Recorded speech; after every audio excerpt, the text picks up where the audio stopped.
السلام علیکم ورحمۃ اللہ وبرکاتہ۔ سوشل میڈیا کے ناظرین، آپ دیکھ رہے ہیں فاطمہ ٹی وی اور میں ہوں فاطمہ خان۔ آج میں نے جس موضوع کو پک کیا ہے، جس کے متعلق آج ہم بات کریں گے، وہ ہے کفریہ گانے، جو کہ آج کل بہت چل رہے ہیں۔ ہمارا مذہب اسلام منع کرتا ہے ہمیں طرح طرح کی چیزوں کو سننے سے، گانے سننے سے ہمیں اسلام میں سختی سے منع کیا گیا ہے، کیونکہ ہمارے پاس ایمان کی ایک دولت ہے اور اس کا چور، اس کا لٹیرا شیطان ہر وقت ہمارے لیے موجود ہے کہ وہ ہمیں کسی نہ کسی طریقے سے بہکائے۔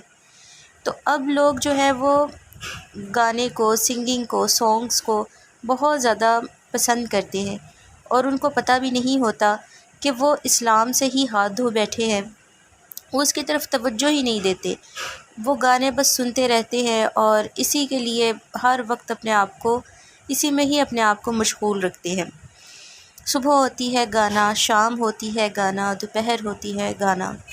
ان کی زندگی کا محور صرف اور صرف گانے بن چکے ہیں اور انہیں یہی نہیں پتہ،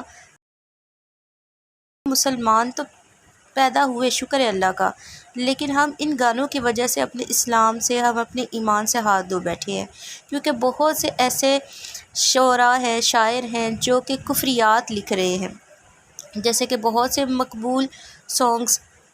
ابھی حال ہی میں ایک گانا بہت زیادہ مشہور ہوا، آنکھ اٹھی محبت نے انگڑائی لی۔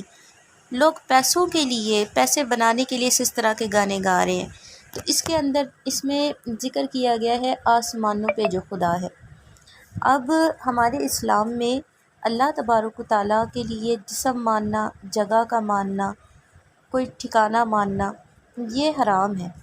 اللہ تبارک و تعالیٰ ہمارے نزدیک پورے آسمان و زمین کو اس نے اپنے احاطے میں لیا ہوا ہے۔ ہم یہ نہیں کہہ سکتے کہ وہ آسمان پہ موجود ہے، وہ زمین پہ موجود ہے۔ اب جو یہ گانا سن رہا ہے، گا رہا ہے، وہ سارے کے سارے اسلام سے ہاتھ دھو بیٹھے۔ ہم مسلمان پیدا تو ہوئے ہیں، لیکن اس دنیا سے مسلمان ہی جائیں گے، اس بات کی آپ کے پاس گارنٹی کیا ہے؟ کبھی اس متعلق سوچا؟ کبھی بھی نہیں سوچا، کیونکہ شیطان ہمیں یہ چیزیں سوچنے دے گا ہی نہیں۔ ہم تو بس کھیل کود میں لگے ہوئے ہیں اور مسخریوں میں لگے ہوئے ہیں۔ کچھ عرصے پہلے دو بول ڈرامہ سیریل کا ایک گانا تھا، جس میں اللہ تعالیٰ پہ خاص طور پہ جو ہے وہ کیا گیا تھا، اعتراض کیا گیا تھا، معاذ اللہ اس میں یہ کہا گیا تھا ستم ہے خدایا۔ تو اپنے آپ کو جہنم کی آگ میں مت ڈالیں۔ آپ لوگ گانے سننے میں اتنے مشغول نہ ہو کہ آپ اپنے ایمان سے ہی ہاتھ دھو بیٹھیں، کہ جو مسلمان مرا اس کی تو شفاعت نبی پاک علیہ الصلوۃ والسلام کریں گی، اس کو تو اللہ بخش دے گا، لیکن جو کافر مرا وہ ابدالآباد جہنم کی آگ میں ہی جلے گا۔ اب ہمیں پتہ تو ہوتا نہیں ہے کیا ہو رہا ہے۔ حدیث مبارکہ میں ہے کہ فتنے کا ایسا وقت آئے گا کہ انسان صبح کو مسلمان ہوگا لیکن شام کو وہ اسلام سے ہاتھ دھو بیٹھے گا۔ مجھے تو لگ رہا ہے کہ یہی فتنے کا ایک دور چل رہا ہے۔ انسان کو کچھ پتہ ہی نہیں ہے کس رخ کو وہ جا رہا ہے، اپنی زندگی کو کس موڑ کی طرف لے کے جا رہا ہے، اس کی زندگی کا مقصد کیا ہے۔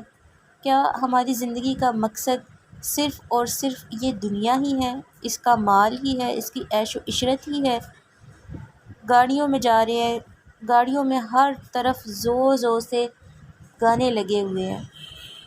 کیا پتہ ہے کہ جو گاڑی کا مسافر ہے اس گاڑی کا ایکسیڈنٹ نہیں ہوگا؟ ہم نے اپنی آنکھوں سے دیکھا ہے کہ کوئی انسان گھر سے نکل کر جاتا ہے لیکن اس کا یہ نہیں علم ہوتا کہ وہ واپس آئے گا کہ نہیں، بعض اوقات اس کا جنازہ ہی واپس آ رہا ہوتا ہے۔ ہمیں غور و فکر کرنی چاہیے، توجہ کرنی چاہیے اور اللہ تعالیٰ سے دن رات توبہ استغفار کرنی چاہیے کہ اللہ پاک تو ہمارے ایمان کی حفاظت فرما۔ ہماری زندگی بالکل ریت کے ذرات کی طرح ہمارے ہاتھ سے گر رہی ہے۔ ہم اس دنیا میں آئے اور ہمیں پتہ ہی نہیں ہوگا کہ کب ہم اس دنیا سے کوچ کر رہے ہیں، کب ہم اس دنیا سے چلے جائیں گے۔ بہت سے لوگ پیدا ہوتے ہیں اور بہت سے لوگ اس دنیا سے چلے جاتے ہیں۔ خدا را گانے سننے کی عادت کو چھوڑ دیجیے اور توجہ کیجیے، آخرت کو یاد رکھیے، میرے چینل کو سبسکرائب